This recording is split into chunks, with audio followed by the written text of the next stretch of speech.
The summer of 1966 was a good time for DC Comics. The live-action Batman TV series starring Adam West, Burt Ward, and a parade of celebrity guest villains was a smash hit, a pop culture phenomenon. Batman and superheroes in general were suddenly hotter than anyone could remember. But Julius Schwartz, the editor of DC's monthly Batman comics, had a problem. The TV series was a tongue-in-cheek but otherwise faithful adaptation of the Batman fans read about in the comics, with one glaring exception. On the show, Batman and Robin were assisted in their crime fighting and in their everyday lives as Bruce Wayne and Dick Grayson by Wayne Manor's loyal butler Alfred Pennyworth, played with wit and beleaguered dignity by Alan Napier. But in the comics, Alfred was nowhere to be seen. That's because 2 years before the TV show debuted, writer Bill Finger and artists Sheldon Moldoff and Joe Giella, under the direction of Schwartz, had killed off Alfred in the pages of Detective Comics. When Julie Schwartz took over as editor of the Batman titles in 1964, he set about retooling and freshening up Batman the same way he'd already done for some of DC's other marquee characters, including the Flash, Green Lantern, and the Justice League, which was developed by Gardner Fox as a reinvention of the Justice Society at Schwartz's direction.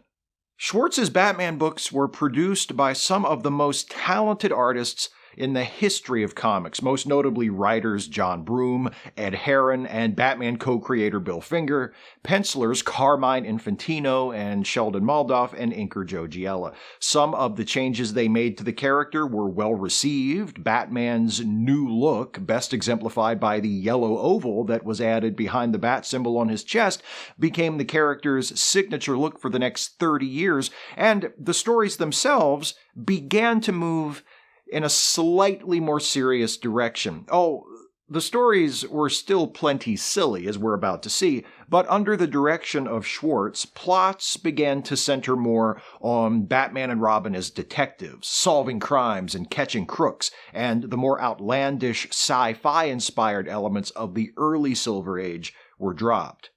Through these and other changes, Schwartz and his creative teams were able to successfully rejuvenate the Batman comics, which prior to Schwartz taking over had been selling so badly DC was reportedly considering canceling them. Of course, not everything they did to shake things up was popular or permanent, as it turns out, which brings me back to the death of Alfred. So, here's how they did it. It all goes down in Detective Comics number 328, and by it, I mean a big rock, and by down, I mean on top of Alfred. This is the second issue of Detective Comics of Julie Schwartz's tenure as editor of the Batman books, cover date June 1964, and the lead story, written by Bill Finger with art by Sheldon Moldoff and Joe Giella, is titled Gotham Gang Lineup. Commissioner Gordon calls the Batcave, but Batman and Robin are out of town, so he leaves a message. A police informant says the infamous Tri-State Gang is hiding out near Gotham City. Alfred hears the message and decides to do a bit of detective work so Batman and Robin can really hit the ground running against the Tri-State Gang when they get back. He checks the files and finds some info on a local crook who is suspected of being a member of the gang. Alfred tracks this crook down and trails him to the Tri-State Gang's secret headquarters on his adorable yellow motorcycle. I hate motorcycles. If I could wave a magic wand and get rid of all of them in an instant, I would. Alfred's yellow motorcycle can stay. It's adorable. Anyway, Batman and Robin get back and find a note left by Alfred filling them in on what he's up to. They go out looking for him and eventually find their way to the Tri-State Gang's headquarters, where they are promptly captured. The members of the gang all agree that they've got to kill Batman and Robin, but they can't do it right now because they've got a caper scheduled for tonight. See, these are the kinds of tough decisions you need to be able to make if you want to operate a successful criminal enterprise. It's not all about stealing shit and killing people. It's also about time management. It turns out Alfred has been captured too, and while the rest of the gang heads out on their caper, Alfred overhears the guards talking about how they're going to execute Batman and Robin later. Then Batman and Robin's guard tells them about this other guy they're holding prisoner who's going to get the hell killed out of him too. They deduce that this other prisoner must be Alfred and resolve to save him. Batman and Robin break out of their cell. At around the same time, Alfred escapes from his guard. They run to each other's cells, find them empty, and all jump to the same conclusion. Batman and Robin assume Alfred has been taken out to be killed, and Alfred assumes the same thing about Batman and Robin. Swearing revenge for their, they think, fallen comrades, the dynamic duo and Alfred race off independently of each other to thwart the Tri-State Gang's caper and bring them to justice. Batman and Robin and Alfred each take different routes to Colonial City, which is like an analog of Colonial Williamsburg, where people reenact what life was like in the 18th century. The Tri-State Gang is planning to take advantage of the distraction provided by a hot air balloon demonstration to dig up a pirate treasure that's been buried on the property. That's it. That's the caper. That's why this infamous criminal gang had to wait a few hours to kill Batman and Robin. They needed to get to the historic district to dig up some pirate treasure. This is after Julie Schwartz made it less goofy. I love the Silver Age. So Batman and Robin and Alfred arrive on the scene. At the same time, the Tri-State Gang have begun their dig, and an excavator has picked up this big boulder. The gang sees Batman and Robin, and the operator of the excavator drops the boulder, trying to crush them, but Alfred sees what's about to happen, speeds over in his cute yellow motorcycle, and shoves Batman and Robin out of the way at the last minute, falling under the boulder himself. With the added motivation of Alfred's heroic sacrifice, Batman and Robin round up the Tri-State Gang. Batman even runs a bunch of them over with a bulldozer. I think they have it coming, the scum! Who steals from a living history museum?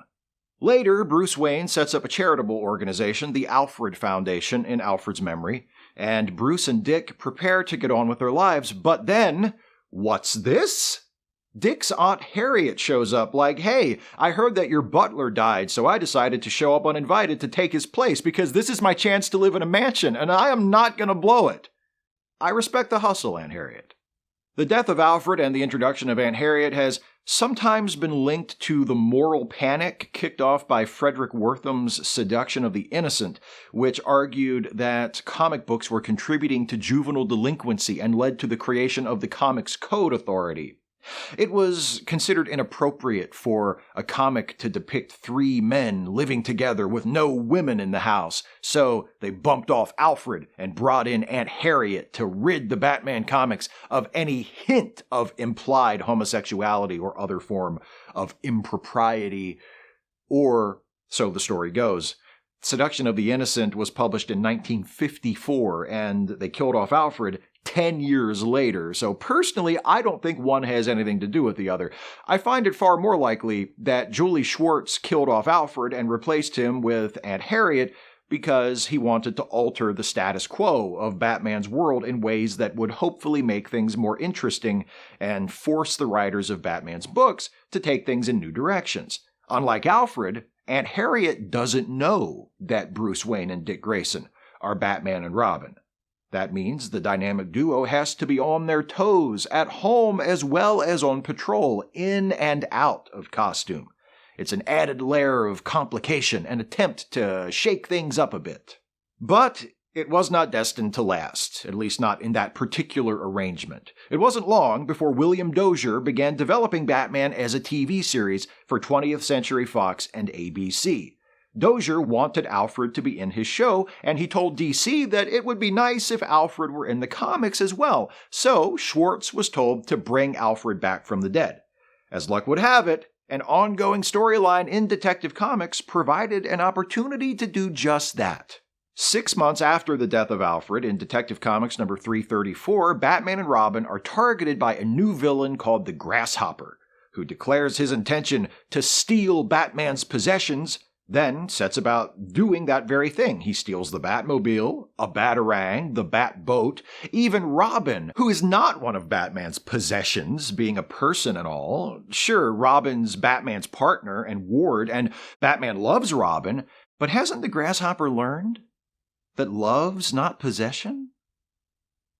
Anyway, Batman eventually defeats the bad guys, rescues Robin, and takes back all his stolen stuff. But as he and Robin are driving home in the Batmobile, the phone rings, and it's this guy who calls himself the Outsider. He says he hired the Grasshopper Gang to steal Batman's possessions, and it was only the beginning. The Outsider promises to continue tormenting Batman until he takes away Batman's most prized possession of all, his life. And then Batman hangs up the phone and he and Robin drive on like, so I guess this is going to be a thing. The Outsider becomes a recurring antagonist for the dynamic duo, reappearing in the pages of Detective Comics 5 times over the course of the next 2 years.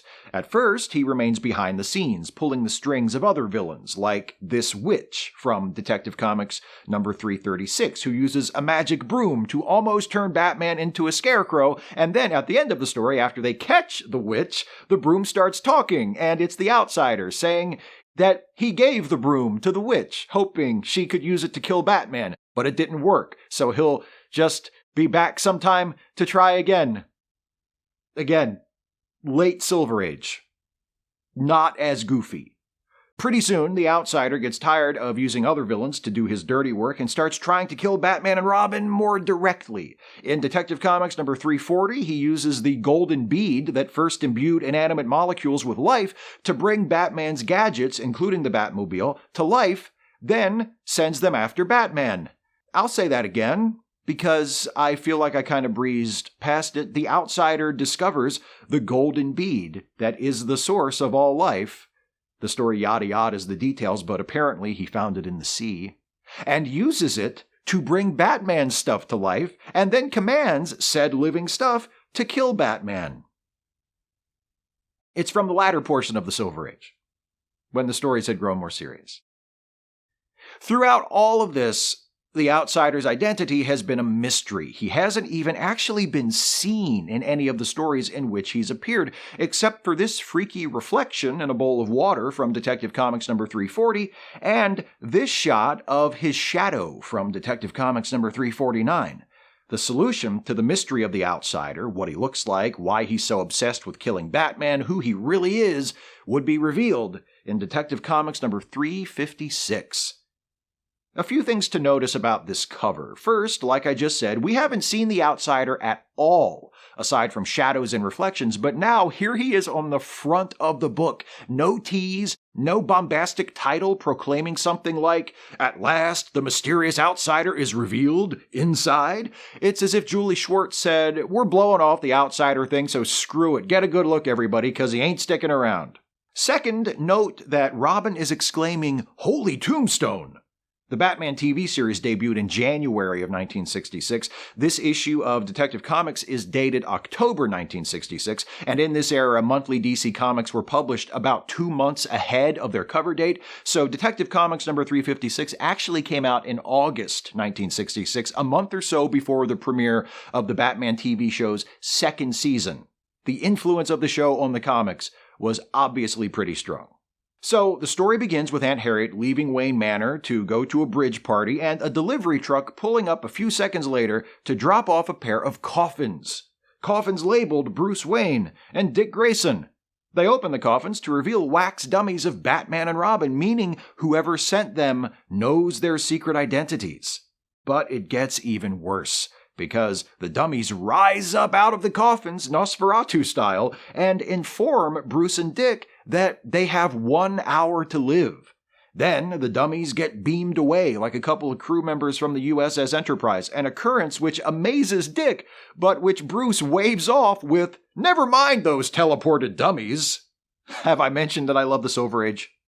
Because I do. Batman and Robin suit up and chase down the delivery truck that brought the coffins. It turns out the delivery guys are actually the Grasshopper Gang, the bad guys the Outsider sent after Batman and Robin back when he first made his presence felt.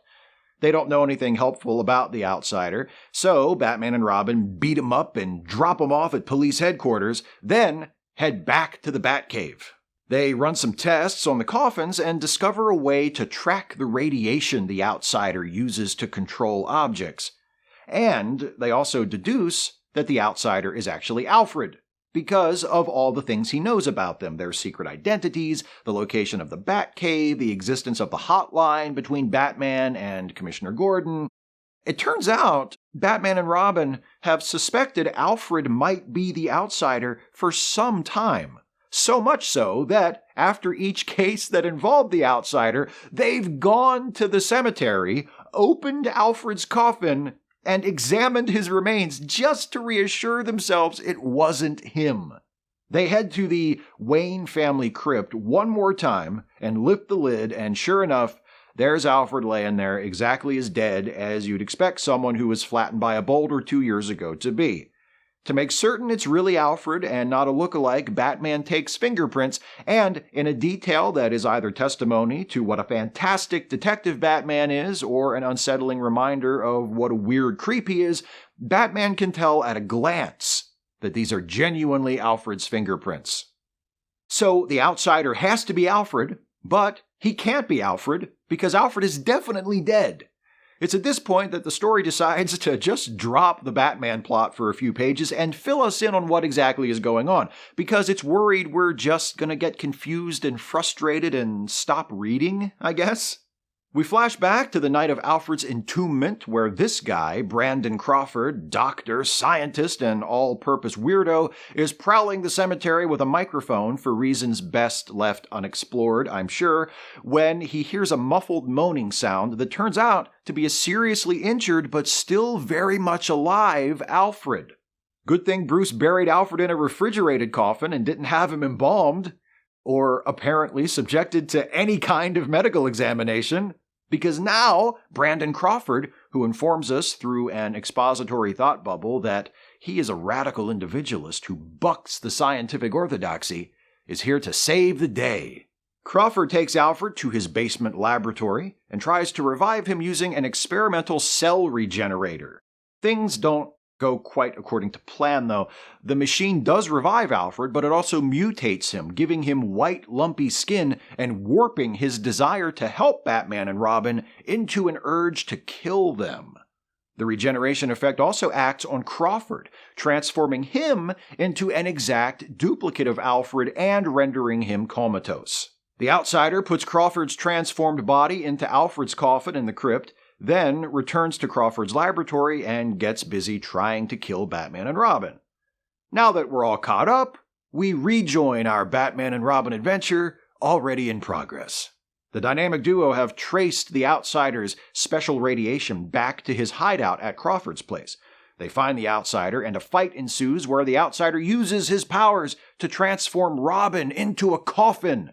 Before that can happen, and before the clock runs out on the whole you've got an hour to live thing, Batman figures out which of the outsider's machines will be responsible for their deaths and turns it off.